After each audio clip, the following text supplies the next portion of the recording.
Hi, my name is Eline, and with this podcast, I dive deep into the world of chronic illness. What is living with a chronic illness like? What are ways to redefine your purpose when life hit you so hard? How do people do this? I am on the lookout for answers to find out if there is a way to have a life filled with freedom, joy, and happiness, even when it feels like you're a prisoner in your own body. Welcome. Hello, and welcome back to a new episode of the Spoonies Community Podcast. My name is Eline. And my name is Marcus. And we are back here outside today for the first time. We are doing it outside. It is lovely weather, and we thought, why not? Yeah. And it feels a little bit more comfortable for me because on the other ones, on the video, felt a bit odd how I was sitting. We're actually sitting now instead of slouching. Slouching, which is way better. Super happy. Oh, do I need to face you a little bit more? No, you don't have to. No, hang on a sec. I think I need to make a little bit of adjustment. There we go. Okay. Yeah, hello. ready. Hi. So today we have quite an interesting topic that we're going to be recording and talking about. Yeah, some people might find it a little bit awkward. Some family... might want to stop listening already. But I think it is a topic that needs to be discussed. I think it's very brave of us discussing. I feel a bit nervous for it. Yeah, I don't know why. Well, because it's putting yourself out there even more vulnerably and openly. That's the whole point of the Spooners community, isn't it? That's very true. So That's what are we talking about? intimacy. Okay. Big topic. Yeah. But I think more it's like intimacy around what do people understand of it when you're in a relationship where someone has a disability. It's like this taboo topic that people don't talk about or think, oh my God, someone's in a wheelchair, can't have sex with her type thing. Yeah. That's what I think anyway. Also on TV, no topic is ever touched on where it's someone. Recently there's a new thing on the BBC or in the UK where it was about someone that was in a wheelchair and it was about sex and stuff like that. It's just come out, but I mean, how many years has it taken for? Wow. Yeah. So I think it's a topic that people don't even think about. Yeah. And if they do, they think, oh no, you can't talk about it or it doesn't happen. Yeah. You immediately become sexless. Yeah. When you're in a wheelchair. Yeah. Or when you're disabled. Or unattractive or not someone that people think about having sex with. Yeah. Or intimate with. Mm-hmm. It's like if you walk into a bar and you see someone sitting on a stool and you're like, oh yeah, she looks really nice. And then as soon as she gets off that stool and goes into a wheelchair, apparently she's not as desirable anymore. Yeah. And with men? Yeah, with men, it's like, oh, their penis doesn't work. Yeah. Probably. So what's the point? Like, how can you be intimate with someone? Yeah. So we thought we'd talk about it. We will talk about it. Yeah. So where to start? Well, we talk about us. I think that's the easiest part to start with. Do we talk about intimacy in a broader range as well? Like, what can you still do, for example, especially when you've just had an accident, but also when you're dealing with chronic pain? Yeah. To be intimate. And it doesn't mean only, obviously, sex, but also intimacy. Yeah. I think a lot of this is all about talking with each other as well. And having conversations, which is not necessarily the most, sexy, romantic thing to be doing when you're thinking about intimacy. But I think you really have to do that at the beginning to figure out, for you with pain, also with what was physically possible. Yeah. For me with managing it with you and knowing what is good and, when to stop, when to start. And I think that took us quite a while to figure out. Because we were just, I think, maybe a little bit naive to it as well. But, you just have to go into it with an open mind and try and make the other person feel comfortable. Yeah. I think it's especially got more difficult when I started to have spasms as well. That added another difficulty to the mixture. For sure. It wasn't necessarily an easier thing to add on. No. Okay, let's go on to one of the first subjects, okay? You'd broken your leg, ankle, first part. You have a cast on your leg. Cast, a cast. Cast, everyone knows cast, yeah. I don't know if there's like another term for it in Dutch or another language, so I'm just going to go with cast. Well, Dutch there is, but, we're English. We're English, okay. So with the cast, and then, I'm visualizing it. Having someone that's in a cast and having one leg makes things a little bit difficult because there's only a few positions that you can really start thinking about. Yeah. And from my side, it was, sometimes a little bit more difficult because I'd be like, oh my God, I don't want to hurt you. I don't want to make you feel uncomfortable. So it was harder to keep that romanticism probably going. Yeah. And the spontaneity as well, without overthinking too much. Yeah, spontaneity is very difficult in those situations, because it's not like I can grab you and put you onto the kitchen table or something because you couldn't jump up to do that, and then your leg's dangling down and you're in a lot of pain. So it's like, well, that's got out of the question. You can't exactly go into the shower or go into the bath and start getting, that side. And then when you get into the bed, it's like, okay, hang on, I just need to move my leg. Can you help me lift that up and move it to a side? And then, it was awkward. Yeah. But I think the main thing was that we laughed about it as well. Yeah. We did joke about it. It didn't become this big topic or taboo topic or something where we felt, oh my God, let's not try anymore. It was just that we had to figure out what was the best way for us. And I think that's really the way forward as well. Not forward, but like the way, if people are finding themselves in this position, open a conversation. Open a conversation with your partner or with your fling or with even your one-night stand. Of course, like a lot of people listening don't always have like a cast around their leg or arm or whatever. Like it's also about invisible stuff. Open the conversation towards how you can be intimate with each other in different ways. Yeah. To what maybe is the norm or what you see on porn sites or, Yeah. And so how would you now open that conversation if you didn't know me that well? Mm-hmm. Would you feel comfortable opening that conversation right now? How would you start it? What do you mean? Well, if we were like just recently dating, for example. Yeah. Or we are in a relationship as we are, but we've never spoken openly about this. Mm-hmm. What would you say to your partner or the person with you to open up this conversation? I think I would ask, what are your needs and what are the things that you're worried about? What are the things that I can help you with during this moment? Mm-hmm. Is there a safe word? Like that can also be something, like safe words don't have to be kinky. They don't have to be like this thing where you're getting into a kinky sex relationship and you've got to have a safe word. Like, it can also be something you just use amongst each other. And feeling that if you say stop or like this hurts, like to stop as well. But also there's moments where I think you need to enjoy it, I think. Yeah, and not talk. Yeah, it is. Because that also takes it away. And I think for a guy, and I know it's not broaching on the subject of how you would broach it, but during whatever it is that you're doing, that you do try and not think about the other person too much as well, because it gets in your head. Like with me and you, I would be in my head a lot with this, where I'd be like, not necessarily enjoying it because I'd be wondering, are you in pain? Is this comfortable? And things like that. But to broach the subject, I think it would just have to be, what feels good? What can I do to help you enjoy it? What have they done in the past? If it's a new relationship, you've never tried it. Again, everything for me just comes through questions and conversation. But we've been together for many years now. Yeah. But then we'd been together only really, a year and a half? Yeah, something like that. But very quickly, because of the accident, we'd already had to start talking. Yeah. It wasn't necessarily the intimacy side that came into it. It was more later on, I think, where we noticed there was not a problem, but something that we needed to address. Yeah. Do you remember how we got to that point where we did need to address it? I think you just met with your psychologist. Mm-hmm.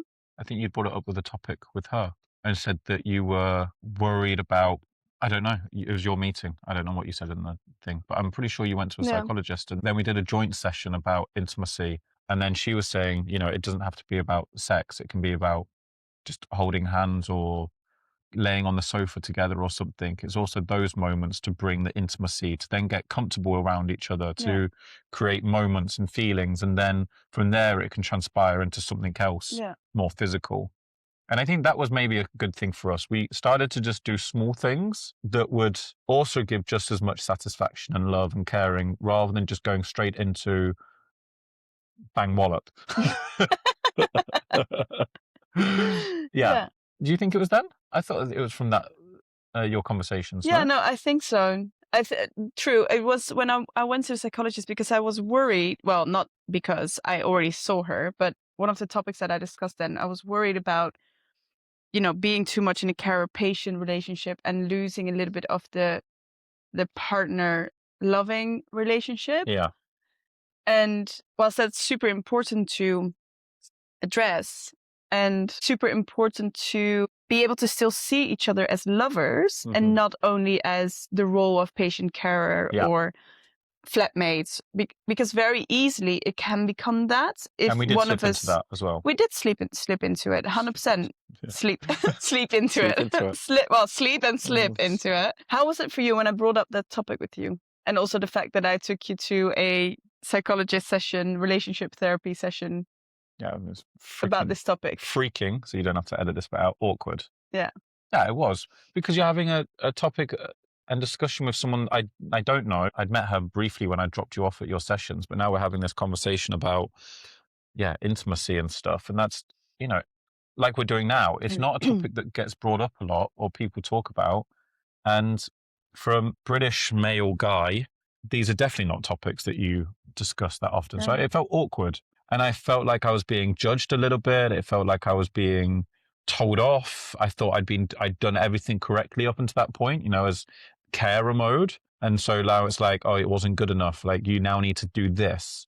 So it felt like an extra task burden as such. Yeah. But I also knew the reason why we were having that conversation. And it was so that we could become better in our roles in a relationship and not be the carer patient side. So how did you come out of that feeling of being a bit hurt, a bit awkward, a bit of like, I'm not doing this well enough after that conversation? I can't remember fully. What I do remember is that... How would you do it now then?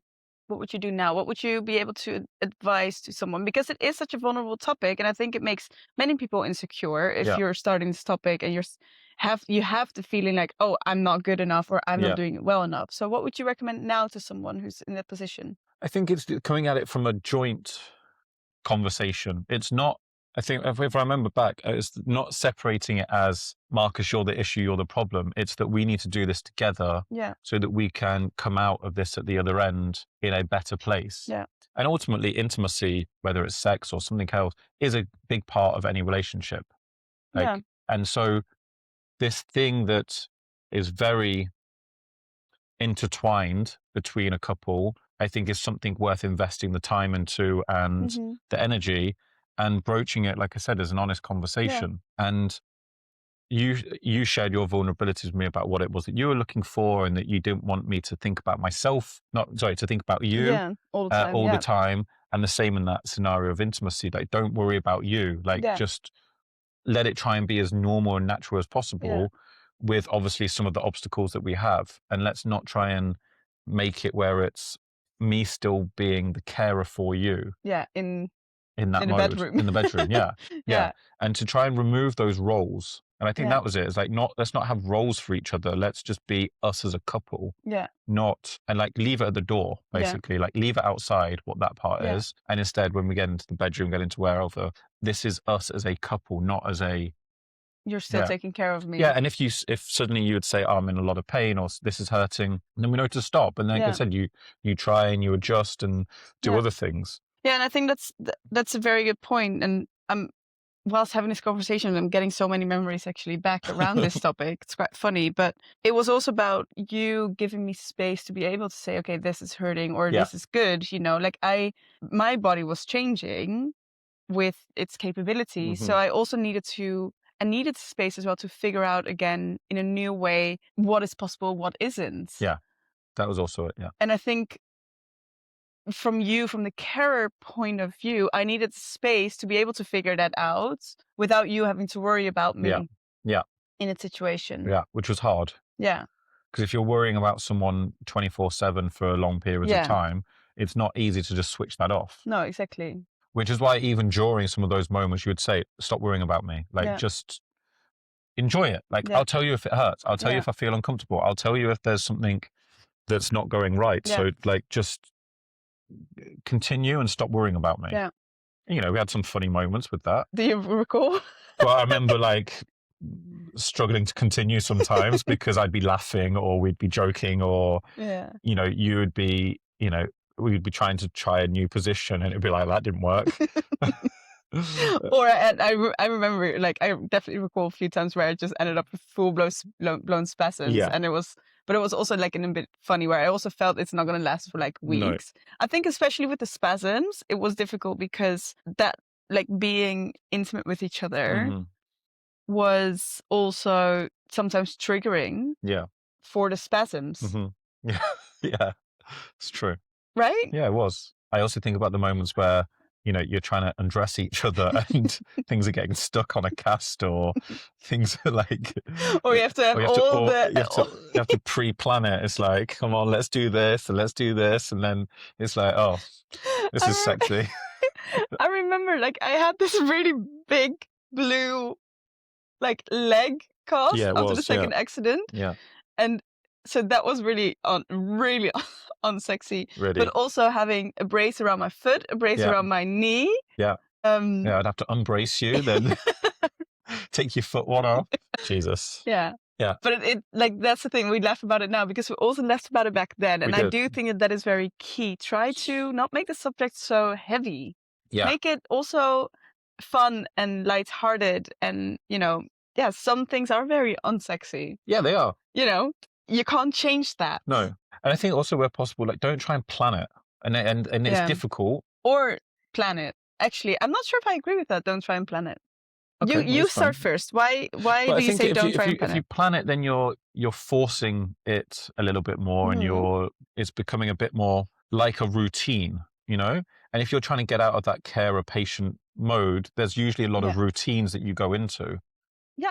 Okay. So I think try and get out of the routine side, I think will help. Obviously, it depends on everybody's situation of pain or disability or something. Yeah. But I think if you can try and come out of that, I think it will help as well.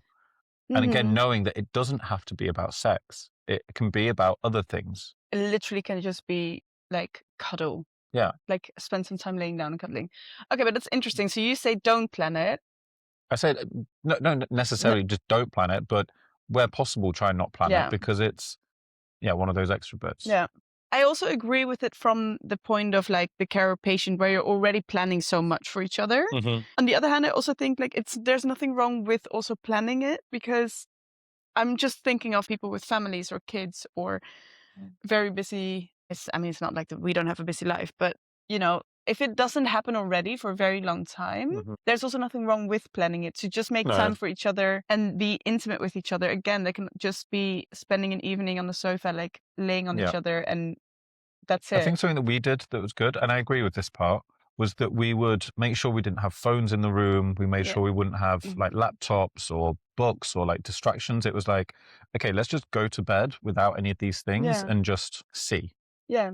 See what comes up, see what happens, see how we feel. Yeah. And it might be nothing. It might be like, hey, do you know what? I'm talking and have a cuddle, and then it's like, I'm too tired, like, just go to sleep. Yeah. It's like, that's fine. You just build up some of these, kind of build up momentum as such, but make sure you don't have the distractions in the room. Yeah. Because what happens, a lot of people, you walk into your bedroom, you lie down, you're on your phone scrolling, then it's like half an hour's gone by, you've not even talked to each other, and then your brain's all over the place, and then you want to go to sleep. Yeah. So just try with those first bits as well. Yeah. Which we still do to this day. Yeah. No phone in a bedroom. Until last night, where we both had our phones in the bedroom. Yeah, but then I quickly grabbed them. You did, yeah. Put them we away. Both realised that we should be doing this. Yeah. But we do that now. Yeah. And I think that really does help with sometimes if you're wanting to be closer to someone. Yeah. Have you ever discussed this with your family or with your friends, the intimacy part during those moments? Friends, yes. Family, no. No. What did your friends say about it? I remember actually my friends asked me one point when I was still, very much every day, the whole day in the wheelchair, like, do you actually have sex still? Oh, yeah? Yeah, I had a few friends who were asking that. Like, how does that work? Yeah. And so I really enjoyed that they asked that, because, it also opened up a conversation. And again, it's like what we said in the beginning, you suddenly become so unsexy when you're in a wheelchair, which I have loads of opinions about, because I really don't think that that's true. But it is true in how society perceives people in a wheelchair. Yeah. Still. Yeah, they think that you automatically can't do anything. Yeah, it's not even about that. There's something apparently unsexy about it. And I think, I follow so many people on Instagram who are living with a disability, who are in a wheelchair, or any other type of disability. And I'm like, there's nothing unsexy about it. It's literally how society portrays it in the media or social media or wherever, that it is something unsexy about it. whereas it really doesn't have to. Yeah. It really isn't. And it is not unsexy. And also people think about sex immediately of like penetrative sex, whereas there are so many other ways to have sex, and there's so many other ways to be intimate with each other. And, people tend to forget that. And that's such a shame. And that's also why I'm hoping that we can disrupt some of those taboos and views on this topic. So I had some friends asking about it, and I've replied very honestly. I was like, well, yes, we still have sex. Yes, it might look a bit different to what they are doing, but it doesn't mean it's less fun. No. And it doesn't mean that we love each other less, and it doesn't mean that we are less connected. I think if anything, it makes us even more connected, because you share, obviously everyone shares their own intimate privacy, but it gave us definitely more food for laughter. For sure. Yeah. Yeah. I think in those situations, you need to be a little bit more lighthearted about it. Don't make it a heavy topic. Yeah. Did your friends and family ever ask you? I don't think so. I don't remember anyone ever asking me. No, I don't remember anyone ever asking me about it. Again, I don't think it's really, I don't know if guys do this. About their partners. About their partners. No, it's not really a topic you bring up or subject. Definitely not with my family. I think the only person was with our psychologist. That was it. And that was great to have after, it wasn't just one session. We went a couple of times over a period. It wasn't like it was back to back weeks doing this, because you need some time to implement some of the things that you discuss and some of the changes you're making. But it was useful to have those conversations with someone that's impartial. And she wasn't necessarily like a relationship sex expert. It's not like you're going to a sex therapist. It was just going to someone to speak to. Yeah, but also even if it is... No, I'm saying that it's good if you can go to someone that specializes in it, even better. But we weren't seeing someone that you've got to go and seek out, someone that knows this topic inside and out. No. It was more just about how do you connect with the person. Yeah. I've actually been looking for someone who can speak about this within the community, who is an expert within this topic for people with a disability or chronic illness. So if that is you, please let me know. Comments. I'd link to the comments. Please, because I would love to have you on in the community. Yeah, I think it's great. Or in a podcast. Because every disability is different. Every pain is different. Every person in your community has something that's unique to them. And so maybe what we're suggesting doesn't work for them, but use it as a guide or a starting point, or as something to broach a topic with your partner with, or a future partner, or yourself, like whatever that is. Yeah. I also think, speaking about yourself, I also think it's very important to keep on exploring with yourself as well in terms of sexuality and what it is that you like, what you don't like. Exactly what I said a while ago about, my body was obviously changing, my capabilities was changing. I couldn't do everything anymore. And it was also very important for me to also figure out what it is that I do like, I don't like, what is possible, etc. Where do you feel comfortable? All of those things, What if there's people with, for example, fatigue listening to this? So something not necessarily pain, but something that really weighs heavy on them. What would you recommend to them? I'm going to put this on you, because I don't know that much about fatigue symptoms. Okay. So what would you advise? I would say, again, look for different ways of intimacy, different times of the day as well for intimacy. Maybe there is a window where you know, like normally I feel pretty okay-ish, to have like half an hour with your partner where you're just in a room without your phones, without distractions, block and carve that time out for each other. And again, nothing needs to happen. It can just be laying in each other's arms. For a couple of minutes, have a good conversation. And I would say in those moments, do plan it. Do plan it, because if you know that there's a certain time block where you feel better, then plan it out and have that as like a really sacred time in your calendar. You need to make it a priority. That's what I'm trying to say. You also need to make this a priority within your relationship, because it is such an important topic. And if you don't prioritize it, it is most likely the first thing going out of the window straight away. Yeah. And also we would, I remember some of us would be like, okay, it's been a week. We've not done anything that we talked about we were going to do. Like, let's over the next week have 2 or 3 times where we're getting closer to each other. Like, and it wasn't regimented, but it was more bringing it back into the light as a topic for us to not forget about. It's like, we said we were going to do this. We didn't. Let's get back on track. I think that also helps. But I agree with your fatigue thing, because you also had that. Because you were also suffering from fatigue. I still do. You still do. So we also know that, if you've just done a sessions and whatever it might be, it's like, okay, today's not going to be the day. Tomorrow's not going to be the night.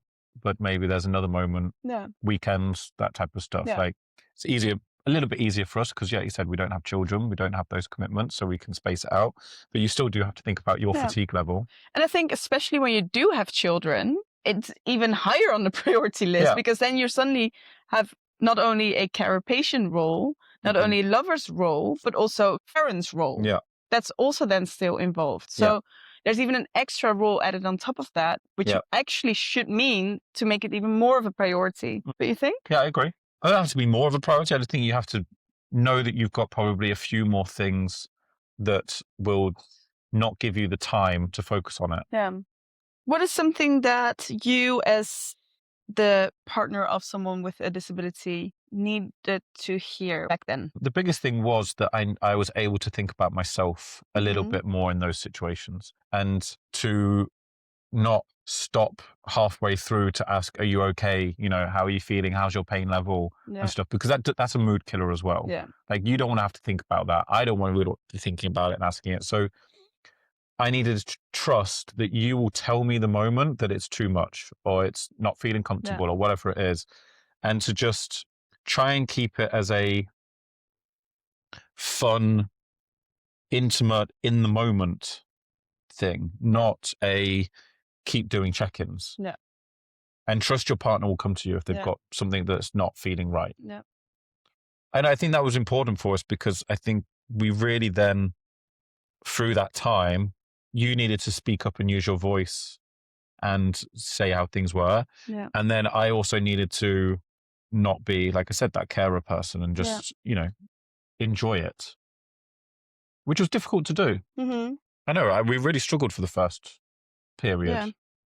I would still be like, hey, how are you? Yeah. Like, how's your leg? Does that hurt? Like, what's your pain? Should we do a different position? Yeah. Should I lift your leg up? Spasms are happening. Yeah, they're all can be seen as mood killers, but I think as long as you keep it lighthearted a little bit more, that helped for me. I don't think it's anything new from that. No. But at that point, I really just had to treat it as a normal, in brackets, intimate relationship, not I'm just going to hold your leg up and whatever, and think about you and think about the pain and think about everything else. I had to separate that. And that was very difficult to do to begin with. Yeah, that was tough. Yeah. But ultimately we got there. Yep. Yeah, we did. Yeah. We did. What would you say to someone that's, to the partner of someone? Open up this conversation. Yeah. Please open up the conversation because the thing is, and I was just thinking about that, again, if your body is suddenly changing so much, insecurities come up with that. Yeah. And you're already trying to figure out whatever's going on with your own body, that this might not be top of mind, whereas actually it is something that is very important in the process of regaining self-confidence and regaining trust within your body. It is definitely a topic that shouldn't be avoided. And I remember, and I'm going to be very, very vulnerable here, I remember there were moments that, after we had sex and that I was just crying in the corner because I was like, I don't feel like I am valid enough to be able to have sex or to be able to enjoy this, because that was at a point where I was really down. I had a lot of pain. Yeah. And I really felt like, I was not allowed to enjoy it, basically. And that was, for me, I think, looking back now, very much a point of, because I was so insecure, I was so scared, I was so not recognizing my own body in the way it had been functioning, that came up. And I think had we opened that conversation before, that might have maybe helped me in that process of accepting my body the way it was back then. And so, I would say, like, to the partner now, like, open up I'm not saying that you did anything wrong. You know that, right? I know. Okay. Just because this is also things that I also wasn't aware of back then. But in hindsight now, I would say open up this conversation with your partner and just ask how they're feeling about it. If there's something that they, would want or would like to see differently, if they miss something, how they are feeling in their own body, how they're feeling of, themselves, about themselves. Yeah. And were you feeling sexy at that point? No. So how do you help someone that's not feeling like that as well? I think what you do very often is use your words. So you tell me like, oh, you look really good, or if I dress up for an evening, like, oh, you look very nice. And how I would usually respond was, no, I don't, or I'm fat, or, all of those things. And at one point, I think you told me off for it. You're like, just accept it. Yeah. Just accept the compliment. I'm telling you, this is how I see you. Just accept it. I was like, true, you're right. I did that to you the other day as well. Yeah. And I'm not saying that I do it every time now. Like, I still feel like that, and I can still feel like that. But it helps me when you put it out to me and say, listen, just take this as a compliment, because I am, even though I say it in my head, by not saying it out loud, there is something inside you that needs to accept the compliment. Yeah. You can't push it away straight away, which you do with words. Yeah. And so, so words really help. I also think in that sense, getting to know your own body again. So like masturbate, explore with that. And that sounds really weird. And I hope that maybe not weird, but like, it's another taboo topic. It's another taboo topic. And I do think it is important, because you need to relearn your own body again as well. Yeah. And what helped me at one point was as well being able to do a little bit of Pilates again. Yeah. Not strangely enough, but I used to go to the gym all the time. Part of that is mentally and part of that is aesthetically. And by being not able to do that, I really felt like, I'd lost all my strength, I'd lost all my power, etc. Yeah. For everyone listening, my Pilates exercises were literally laying down, my legs in tabletop position, so they're high up, and like just stepping down my toes to the floor. That was it. If you look, I have some videos on Instagram of like my the early days of it, very first videos of when I was just started out doing Pilates. But it changed something inside me, in my mind as well, it gave me confidence. Yeah. Being able to do exercises, no matter how small, helped me to grow my confidence again. And yoga did as well. And I was doing yoga sessions where I was just laying down the whole session and not really doing anything except for breathing. But being able to do that helped me grow my confidence. Yeah. And so those are things that I would recommend. And I still don't always, not always, I still don't find myself sexy. Like if I think of myself 10 years ago, wearing short dresses and high heels and going to clubs and, and even afterwards when I wasn't wearing short dresses anymore, but I was still wearing like cool sneakers or really nice boots with a little heel and jeans, and I was working out a lot, etc. Like those were moments where I could feel sexy. Yeah. And I don't anymore now. No. And that's because my body has changed and the capabilities have changed.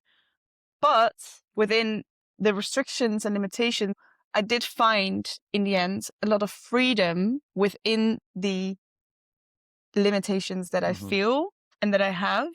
And that's what I wish for everyone. That is, in the beginning, restricted felt for me like a little circle, as if you're, people on camera can see it, like a little circle, as if it's really on top of you and it's really like a cramp. And what I would like people to start working on is create a little bit more space within those restrictions. Does it make sense if I say it like that? Like, so I'm putting my fingers together now for a circle. Yeah.